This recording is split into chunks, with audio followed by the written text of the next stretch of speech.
Veterans have launched an urgent call for public help to pay for a rehabilitation program they claim the federal government won't fund. The group says its members are suffering the long-term effects of drugs that were supposed to protect them. Lachlan Kennedy explains.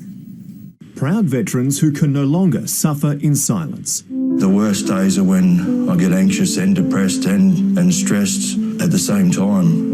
And there's some days I sit in the corner, rocking backwards and forwards, wondering how I can get past the next minute. Defence families from across the nation have spoken out about what they say are the debilitating long-term effects of anti-malarial drugs. And there are many hundreds of us in Australia, at least, who have been poisoned by these drugs. MEF-TOX-VET and tafenoquine were given to soldiers as part of drug trials in Bougainville and East Timor at the turn of the century. Veterans now admit they knew little about what they were given.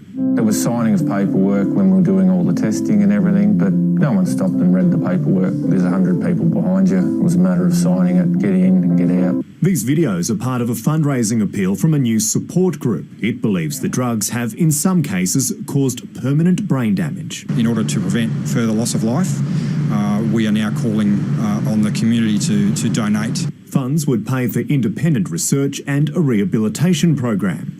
These veterans say they feel repeatedly betrayed by the federal government, both when they were given those drugs all those years ago and now when their calls for help are not being answered.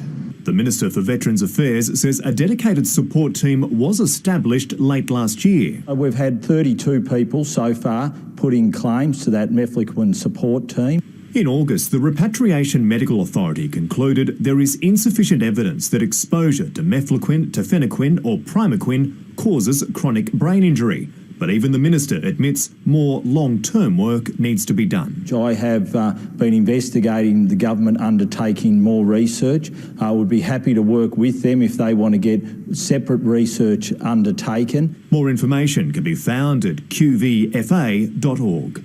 Lachlan Kennedy, 10 Eyewitness News.